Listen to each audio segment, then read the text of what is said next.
ಸ್ನೇಹಿತರೆ, ಮೀಡಿಯಾ ಮಾಸ್ಟರ್ಸ್ಗೆ ಸ್ವಾಗತ ಸುಸ್ವಾಗತ. ಗೆಳೆಯರೆ, ಜಗತ್ತು ಯುದ್ಧದ ಮೂಡಲ್ಲಿದೆ. ಹೀಗಾಗಿ ಜಾಗತಿಕ ಆಯುಧ ತಯಾರಿಕಾ ವಲಯ ಸಾಕಷ್ಟು ಲಾಭವನ್ನು ಕೂಡ ಮಾಡ್ತಾ ಇದೆ. ನಾನಾ ದೇಶಗಳು ಕೋಟ್ಯಂತರ $1 ಬಿಲಿಯನ್ ಹಣವನ್ನ ರಕ್ಷಣಾ ವಲಯದ ಮೇಲೆ ಹೂಡಿಕೆ ಮಾಡ್ತಾ ಇವೆ, ಆಯುಧ ಖರೀದಿಗೆ ಖರ್ಚು ಮಾಡ್ತಾ ಇವೆ. ಈ ಬಗ್ಗೆ ಸಿಪ್ರಿ ತನ್ನ ವರದಿಯನ್ನ ಬಿಡುಗಡೆ ಮಾಡಿದೆ. 2025ರಲ್ಲಿ ಜಗತ್ತು ತನ್ನ ರಕ್ಷಣೆಗಾಗಿ ಖರ್ಚು ಮಾಡಿರೋ ಹಣ ಎಷ್ಟು ಅನ್ನೋದನ್ನ ಆ ವರದಿ ಹೇಳ್ತಾ ಇದೆ. ಅದರಲ್ಲಿ ಬಹುತೇಕ ಎಲ್ಲ ಬಲಿಷ್ಠ ರಾಷ್ಟ್ರಗಳು ರಕ್ಷಣಾ ಬಜೆಟ್ ಅನ್ನ ಹೆಚ್ಚು ಮಾಡಿಕೊಂಡಿವೆ. ಹಾಗಾದರೆ ಆ ಪಟ್ಟಿಲಿ ಯಾರು ನಂಬರ್ 1? ಭಾರತದ ಸ್ಥಾನ ಎಲ್ಲಿದೆ? ಯಾವ ದೇಶ ರಕ್ಷಣಾ ಬಜೆಟ್ ಹೆಚ್ಚಳದಲ್ಲಿ ಮುಂದಿದೆ ಅನ್ನೋದ್ರ ಬಗ್ಗೆ ಒಂದಷ್ಟು ಮಾಹಿತಿಯನ್ನು ನಾವಿಲ್ಲಿ ನೋಡೋಣ. ಗೆಳೆಯರೆ, ಜಗತ್ತು 2020ರಿಂದ ಕೂಡ ಯುದ್ಧದ ಮೂಡಲ್ಲೇ ಇದೆ. ಅವತ್ತಿಗೆ ಚೈನಾ ವೈರಾಣು ಇಡೀ ಜಗತ್ತನ್ನು ಬಾಧಿಸಿದರೆ ಆ ನಂತರ ಶುರುವಾದ ಸಂಘರ್ಷಗಳು, ಯುದ್ಧಗಳು ಜಗತ್ತನ್ನು ಕಾಡೋದಕ್ಕೆ ಶುರು ಮಾಡಿವೆ. 2020ರಲ್ಲಿ ಭಾರತ ಮತ್ತು ಚೈನಾದ ನಡುವೆ ಸಂಘರ್ಷ ಆಯಿತು. ಅದು 2020ರ ಜೂನ್ನಲ್ಲಿ ಪೀಕನ್ನು ತಲುಪಿ ಗಲ್ವಾನ್ನಲ್ಲಿ ಒಂದು ಮಿನಿ ಸಮರಾನೇ ನಡೆದು ಹೋಯಿತು. ಆ ಬಳಿಕ ರಷ್ಯಾ ಯುಕ್ರೇನ್ ಮೇಲೆ ದಾಳಿ ಮಾಡಿತು. ಆ ದಾಳಿಯ ಕಾರಣದಿಂದ ಜಾಗತಿಕ ಆಹಾರ ಸರಬರಾಜಲ್ಲಿ ಭಾರಿ ವ್ಯತ್ಯಾಸ ಕಂಡುಬಂದು ಆಫ್ರಿಕಾದ ಸಾಕಷ್ಟು ದೇಶಗಳು ಆಹಾರದ ಕೊರತೆಯನ್ನು ಎದುರಿಸಬೇಕಾಗಿ ಬಂತು. ಇನ್ನು 2023ರಲ್ಲಿ ಹಮಾಸ್ ಇಸ್ರೇಲ್ ಮೇಲೆ ದಾಳಿ ಮಾಡಿದ ನಂತರ ಪಶ್ಚಿಮ ಏಷ್ಯಾ ಉದ್ವಿಗ್ನಗೊಳಿತು. ಅವತ್ತು ಇಸ್ರೇಲ್ ಮತ್ತು ಹಮಾಸ್ ನಡುವೆ ಶುರುವಾದ ಸಂಘರ್ಷ ಈಗ ಇರಾನ್ ಮತ್ತು ಅಮೆರಿಕಾದ ಯುದ್ಧವಾಗಿ ಬದಲಾಗಿದೆ. ಈ ಯುದ್ಧದ ಪರಿಣಾಮ ಜಾಗತಿಕ ಎನರ್ಜಿ ಸಪ್ಲೈ ಚೈನ್ ಮೇಲೆ ಪರಿಣಾಮವನ್ನು ಬೀರ್ತಾ ಇದೆ. ಸಾಕಷ್ಟು ದೇಶಗಳಲ್ಲಿ ನ್ಯಾಚುರಲ್ ಗ್ಯಾಸ್, ಅಡುಗೆ ಅನಿಲ ಸೇರಿದಂತೆ ಪೆಟ್ರೋಲಿಯಂ ಪ್ರಾಡಕ್ಟ್ಗಳ ಸಮಸ್ಯೆ ಹೆಚ್ಚಾಗಿ ಕಾಡ್ತಾ ಇದೆ. ಇನ್ನು ಈ ಯುದ್ಧಗಳ ನಡುವೆ ಆರ್ಮೇನಿಯಾ, ಅಜರ್ಬೈಜಾನ್, ಭಾರತ ಮತ್ತು ಪಾಕಿಸ್ತಾನದ ನಡುವೆ ನಡೆದ ಆಪರೇಷನ್ ಸಿಂಧೂರ್, ಥೈಲ್ಯಾಂಡ್ ಮತ್ತು ಕಾಂಬೋಡಿಯಾದ ನಡುವಿನ ಸಂಘರ್ಷ, ಹೀಗೆ ಜಗತ್ತು ಸಾಕಷ್ಟು ಯುದ್ಧಗಳನ್ನು ಕಳೆದ 6 ವರ್ಷಗಳಲ್ಲಿ ಕಂಡಿದೆ. ಹೀಗಾಗಿನೇ ಜಾಗತಿಕವಾಗಿ ಆಯುಧಗಳ ಮಾರುಕಟ್ಟೆಗೆ ಹೆಚ್ಚಿನ ಬೇಡಿಕೆ ಸೃಷ್ಟಿಯಾಗ್ತಾ ಇದೆ ಹಾಗೂ ಯುದ್ಧ ಪೀಡಿತ ದೇಶಗಳು ತಮ್ಮ ರಕ್ಷಣಾ ಬಜೆಟ್ ಅನ್ನು ಹೆಚ್ಚು ಮಾಡಿಕೊಳ್ತಾ ಹೋಗ್ತಾ ಇವೆ. ಈಗ ಸಿಪ್ರಿ ರಿಪೋರ್ಟ್ ಬಿಡುಗಡೆ ಆಗಿದ್ದು 2025ರಲ್ಲಿ ಜಾಗತಿಕ ಡಿಫೆನ್ಸ್ ಸ್ಪೆಂಡಿಂಗ್ $2887 ಬಿಲಿಯನ್ ಮುಟ್ಟಿದೆ ಅನ್ನೋದು ಗೊತ್ತಾಗ್ತಾ ಇದೆ. ಇದು 2024ಕ್ಕಿಂತ 2.9% ಹೆಚ್ಚಾಗಿದೆ ಅಂತ ಹೇಳ್ತಾ ಇದ್ದಾರೆ. ಇಲ್ಲಿ ಕೇವಲ 3% ಅಲ್ವಾ ಅಂತ ಅಂದ್ಕೊಳ್ಳೋ ಹಾಗಿಲ್ಲ. 3% ಅಂದರೆ $90 ಬಿಲಿಯನ್ ಅಂದರೆ ಹೆಚ್ಚು ಕಡಿಮೆ ಭಾರತದ ರಕ್ಷಣಾ ಬಜೆಟ್ನಷ್ಟು ಮೊತ್ತ. ಅಷ್ಟು ಈ ಬಾರಿ ಜಾಗತಿಕ ಮೊತ್ತ ಹೆಚ್ಚಳ ಆಗಿದೆ. ಸೊ ಜಗತ್ತು ಯುದ್ಧದ ಮೂಡಿಗೆ ಜಾರ್ತಾ ಇರೋದು ಇಲ್ಲಿ ಸ್ಪಷ್ಟವಾಗಿ ಗೊತ್ತಾಗ್ತಾ ಇದೆ. ಇನ್ನು ಈ ಪಟ್ಟಿಲಿ ಜಗತ್ತಿನ ದೊಡ್ಡಣ್ಣ ಅನ್ನಿಸ್ಕೊಂಡಿರೋ ಅಮೆರಿಕ ರಕ್ಷಣಾ ವೆಚ್ಚದಲ್ಲಿ ಯಥಾ ಪ್ರಕಾರ ಮೊದಲ ಸ್ಥಾನದಲ್ಲಿದೆ. ಅಮೆರಿಕ 2025ರಲ್ಲಿ ಸುಮಾರು $954 ಬಿಲಿಯನ್ ಹಣವನ್ನು ಖರ್ಚು ಮಾಡಿದೆ. ಇಲ್ಲಿ ಅಮೆರಿಕ ಇಡೀ ಜಗತ್ತನ್ನ ಗುತ್ತಿಗೆಗೆ ತಗೊಂಡು ಹಾಗೆ ಆಡುತ್ತೆ. ಜಗತ್ತಿನ ಎಲ್ಲ ಸಾಗರಗಳಲ್ಲೂ ಅಮೆರಿಕದ ಸೇನೆ ಇದೆ. ಹಾಗೆ ನಾನಾ ದೇಶಗಳಲ್ಲಿ ಅಮೆರಿಕ ತನ್ನ ಏರ್ಬೇಸ್ ಹಾಗೂ ನೌಕಾ ನೆಲೆಗಳನ್ನು ಕೂಡ ಹೊಂದಿದೆ. ಹೀಗಾಗಿ ಅಮೆರಿಕಾಗೆ ತನ್ನ ಕಮಾಂಡ್ಗಳನ್ನು ಸಾಕೋದಿಕ್ಕೆ ಕೂಡ ಹೆಚ್ಚು ಹಣ ಬೇಕಾಗುತ್ತೆ. ಈಗ ನೋಡಿ, ಸೆಂಟ್ಕಾಮ್ ಇದೆ, ಅಂದರೆ ಸೆಂಟ್ರಲ್ ಕಮಾಂಡ್. ಇದು ಮಧ್ಯ ಏಷ್ಯಾದ ಮೇಲೆ ನಿಗಾ ಇಟ್ಟಿದೆ. ಇದೇ ಸೆಂಟ್ಕಾಮ್ ಈಗ ಇರಾನ್ ವಿರುದ್ಧ ಯುದ್ಧ ಮಾಡ್ತಾ ಇದೆ. ಹೀಗಾಗಿ ಅಲ್ಲಿ ಖರ್ಚು ಹೆಚ್ಚಾಗುತ್ತೆ. ಇದರ ಜೊತೆ ಅಮೆರಿಕ ರಕ್ಷಣಾ ಸಹಾಯವನ್ನು ಕೂಡ ನಾನಾ ದೇಶಗಳಿಗೆ ಕೊಡುತ್ತೆ.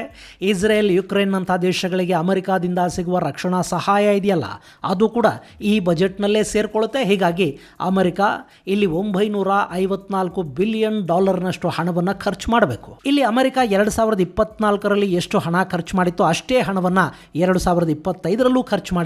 ಇಲ್ಲಿ ದೊಡ್ಡ ಬದಲಾವಣೆಗಳೇನು ಕಂಡು ಬಂದಿಲ್ಲ. ಇನ್ನು ಅಮೆರಿಕ ಎಷ್ಟೇ ಖರ್ಚು ಮಾಡಿದರೂ ಅದು ಅವರದ್ದೇ ದೇಶದ ಕಂಪನಿಗಳಿಗೆ ಹೋಗುತ್ತೆ ಅಂತ ಕೂಡ ಅಂದ್ಕೊಳ್ಳೋ ಹಾಗಿಲ್ಲ. ಯಾಕೆಂದರೆ ಅಲ್ಲಿನ ಯುದ್ಧ ವಿಮಾನ ತಯಾರಿಕಾ ಕಂಪನಿಗಳು ಹಾಗೂ ಇನ್ನಿತರ ಆಯುಧ ತಯಾರಿಕಾ ಕಂಪನಿಗಳು ಭಾರತ ಸೇರಿದಂತೆ ಜಗತ್ತಿನ ಬೇರೆ ಬೇರೆ ದೇಶಗಳಿಂದ ಕೂಡ ಬಿಡಿ ಭಾಗಗಳನ್ನು ಇಂಪೋರ್ಟ್ ಮಾಡಿಕೊಳ್ಳುತ್ತವೆ. ಇಲ್ಲಿನ ಆಕ್ಸಿಲರಿಗಳಲ್ಲಿ ಅವರು ಸಾಕಷ್ಟು ಸ್ಪೇರ್ಸನ್ನು ತಯಾರು ಮಾಡಿಸ್ತಾರೆ. ಹೀಗಾಗಿ ಅಮೆರಿಕ ರಕ್ಷಣಾ ವೆಚ್ಚವನ್ನು ಹೆಚ್ಚು ಮಾಡ್ತು ಅಂದರೆ ಅವರ ಇಂಪೋರ್ಟ್ ಕೂಡ ಹೆಚ್ಚಾಗುತ್ತೆ. ಇನ್ನು 2ನೇ ಸ್ಥಾನದಲ್ಲಿರೋದು ಚೈನಾ ಅಮೆರಿಕಾಗೆ ಸಡ್ಡು ಹೊಡಿಬೇಕು, ಜಾಗತಿಕ ನಾಯಕ ಅನ್ನಿಸ್ಕೋಬೇಕು ಅನ್ನೋ ಹಂಬಲದಲ್ಲಿದೆ. ಅಷ್ಟೇ ಅಲ್ಲದೆ ತೈವಾನ್ ಹಾಗೂ ಭಾರತದ ಮೇಲೆ ಚೈನಾ ಕಿಡಿಕಾರ್ತಾ ಇರುತ್ತೆ.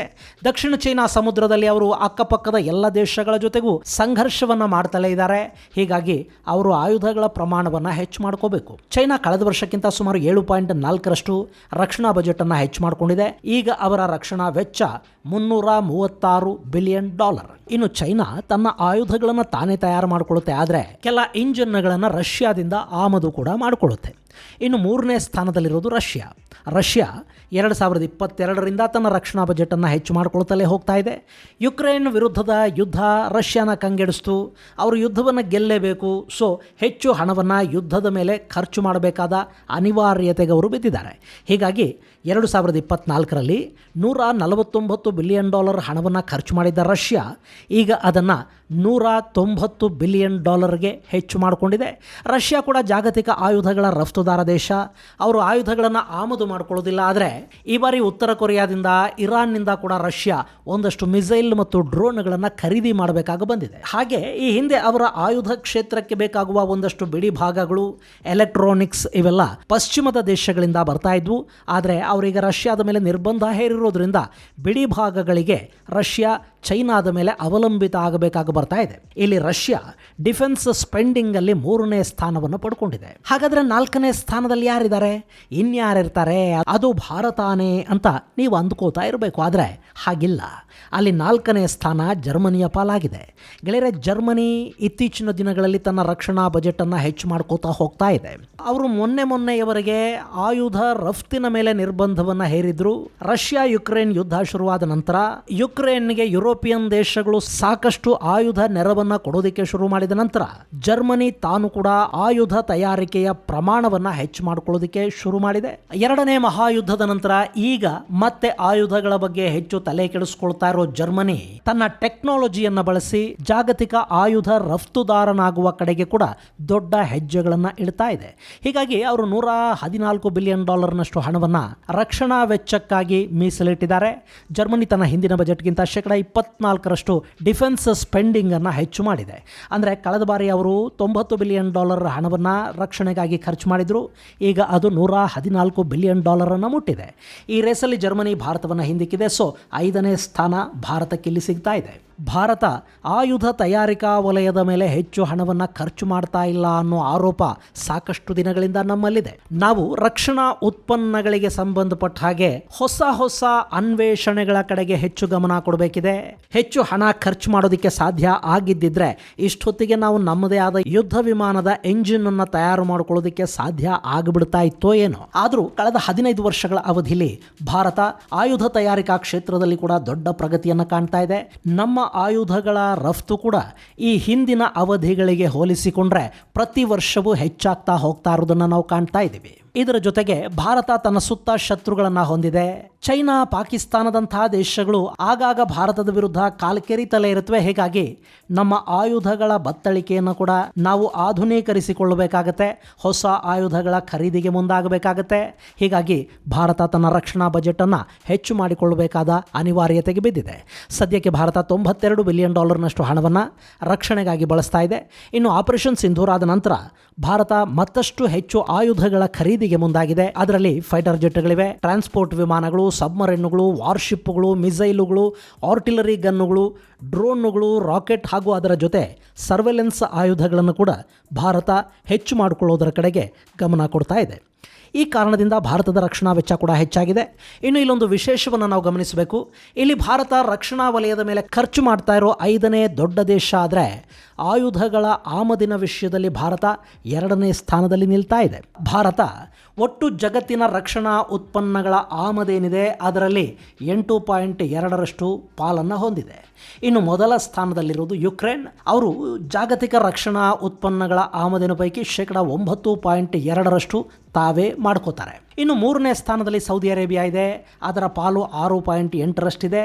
ಇನ್ನು ಭಾರತ 7.85 ಲಕ್ಷ ಕೋಟಿ ರೂಪಾಯಿಗಳನ್ನು ಡಿಫೆನ್ಸ್ಗಾಗಿ ಖರ್ಚು ಮಾಡ್ತಾ ಇದೆಯಲ್ಲ, ಅದರಲ್ಲಿ ಆಯುಧಗಳ ಖರೀದಿಗೆ ಅಂತ ಭಾರತಕ್ಕೆ ಉಳಿಯೋದು ಬರೀ 2.19 ಲಕ್ಷ ಕೋಟಿ ಮಾತ್ರ. ಇದರಲ್ಲಿ ಭಾರತದ ವಾಯುಪಡೆ ಹಾಗೂ ನೌಕಾಪಡೆಗಳಿಗೆ, ಸೇನೆಗೆ ಅಗತ್ಯವಾಗಿ ಬೇಕಾಗಿರುವ ಯುದ್ಧ ವಿಮಾನಗಳನ್ನು ಖರೀದಿ ಮಾಡಬೇಕು. ಮಿಸೈಲುಗಳು, ಡ್ರೋನುಗಳು, ಹೆಲಿಕಾಪ್ಟರ್ ಸೇರಿದ ಹಾಗೆ ಸಾಕಷ್ಟು ಆಯುಧಗಳನ್ನು ಇದೇ ಹಣದಲ್ಲಿ ಭಾರತ ಖರೀದಿ ಮಾಡಬೇಕಾಗಿ ಬರ್ತಾ ಇದೆ. ಸೊ ಭಾರತ ಹೆಚ್ಚು ಹಣವನ್ನು ರಕ್ಷಣಾ ವಲಯದ ಮೇಲೆ ಖರ್ಚು ಮಾಡ್ತಾ ಇದ್ರೂ ಕೂಡ ಆಯುಧಗಳ ಖರೀದಿಗೆ ಆ ಹಣ ಹೆಚ್ಚು ಬಳಕೆ ಆಗ್ತಾ ಇಲ್ಲ ಅನ್ನೋದು ಇಲ್ಲಿ ಗಮನಿಸಬೇಕಾದ ಅಂಶ. ಇನ್ನು ಭಾರತ ಇಲ್ಲಿ ಖರೀದಿ ಮಾಡ್ತಾ ಇರೋ ಆಯುಧಗಳಿವೆ ನೋಡಿ, ಅದರಲ್ಲಿ 40% ರಷ್ಯಾದಿಂದ ಖರೀದಿ ಮಾಡುತ್ತೆ. S-400ನಂಥ ಡಿಫೆನ್ಸ್ ಸಿಸ್ಟಮ್ಗಳು, AK ರೈಫಲ್ಗಳು ಸೇರಿದ ಹಾಗೆ ಭಾರತೀಯ ಸೇನೆಗೆ ಅಗತ್ಯವಿರುವ ಸಾಕಷ್ಟು ಆಯುಧಗಳು ರಷ್ಯಾದಿಂದಲೇ ಬರ್ತಾ ಇವೆ. ಈ ಹಿಂದೆ ರಷ್ಯಾ ಒಂದರಿಂದಲೇ ಭಾರತ 70% ಆಯುಧ ಆಮದನ್ನು ಮಾಡಿಕೊಳ್ತಾ ಇತ್ತು. ಈಗ ಅದು ಕಡಿಮೆ ಆಗಿದೆ. ಭಾರತ ಫ್ರಾನ್ಸ್, ಅಮೆರಿಕ ಹಾಗೂ ಇಸ್ರೇಲ್ಗಳಿಂದ ಕೂಡ ಆಯುಧಗಳನ್ನು ಖರೀದಿ ಮಾಡ್ತಾ ಇದೆ. ಈಗ ಜರ್ಮನಿಯ ಜೊತೆ ಭಾರತ ಸಬ್ಮರಿನ್ ಕಾಂಟ್ರಾಕ್ಟ್ ಅನ್ನು ಕೂಡ ಮಾಡಿಕೊಂಡಿದೆ. ಇಲ್ಲಿ ಸುಮಾರು 5 ಲಕ್ಷ ಕೋಟಿಗೂ ಅಧಿಕ ಹಣ ಭಾರತದಲ್ಲಿ ವೇತನಗಳು, ಪೆನ್ಷನ್ ಸೇರಿದ ಹಾಗೆ ಬೇರೆ ಬೇರೆ ವೆಚ್ಚಗಳಿಗಾಗಿ ಖರ್ಚಾಗತ್ವೆ. ಇನ್ನು ಸಿಪ್ರಿಯ ವರದಿಯಲ್ಲಿ ಪಾಕಿಸ್ತಾನದ ಹೆಸರೇ ಕಾಣ್ತಾ ಇಲ್ವಲ್ಲ, ಅದು ಎಷ್ಟನೇ ಸ್ಥಾನದಲ್ಲಿದೆ ಅಂತ ನೀವು ಅಂದ್ಕೋತಾ ಇರಬೇಕು. ಗೆಳೆಯರೆ, ಈ ಪಟ್ಟಿಯಲ್ಲಿ ಪಾಕಿಸ್ತಾನದ ಹೆಸರೂ ಇದೆ. 40 ದೇಶಗಳ ಈ ಪಟ್ಟಿಯಲ್ಲಿ ಪಾಕಿಸ್ತಾನಕ್ಕೆ ಸಿಗ್ತಾ ಇರೋದು 31ನೇ ಸ್ಥಾನ. ಅವರ ವಾರ್ಷಿಕ ಡಿಫೆನ್ಸ್ ಬಜೆಟ್ $11.9 ಬಿಲಿಯನ್. ಇಲ್ಲಿ ಆ ಹಣವನ್ನು ಅವರು ಸೇನೆ ಮೇಲೆ ಖರ್ಚು ಮಾಡ್ತಾರೆ. ಅವರಿಗೆ ಬರೋ ಆಯುಧಗಳಿವೆಯಲ್ಲ, ಅವೆಲ್ಲ ಹೆಚ್ಚು ಕಡಿಮೆ ಪುಕ್ಸೆಟ್ಟೆ ಅಥವಾ ಸಾಲದ ರೂಪದಲ್ಲಿ ಬರುತ್ತವೆ. ಇನ್ನು ಚೈನಾ ತನ್ನ ವೆಪನ್ನ ಗುಜರಿಯನ್ನೆಲ್ಲ ಪಾಕಿಸ್ತಾನಕ್ಕೆ ಕಳುಹಿಸಿಕೊಡುತ್ತೆ. ಸೊ ಪಾಕಿಸ್ತಾನ ಈ ಪಟ್ಟಿಯಲ್ಲಿ 31ನೇ ಸ್ಥಾನವನ್ನು ಪಡ್ಕೊಂಡಿದೆ.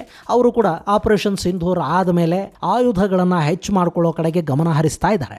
ಇದು ಗೆಳೆಯರೆ ಜಾಗತಿಕವಾಗಿ ರಕ್ಷಣಾ ವಲಯದ ಮೇಲೆ ಖರ್ಚಾಗ್ತಾ ಇರೋ ಹಣ ಹಾಗೂ ಅದರಲ್ಲಿ ಯಾವ್ಯಾವ ದೇಶದ ಪಾಲೆಷ್ಟು ಅನ್ನೋದರ ಕುರಿತಾದ ಒಂದಷ್ಟು ಮಾಹಿತಿ. ಮುಂದಿನ ಸಂಚಿಕೆಯಲ್ಲಿ ಮತ್ತಷ್ಟು ವಿಶೇಷಗಳ ಜೊತೆ ಮತ್ತೆ ಭೇಟಿಯಾಗೋಣ. ಅಲ್ಲಿವರೆಗೆ ಜೈ ಹಿಂದ್, ಜೈ ಕರ್ನಾಟಕ.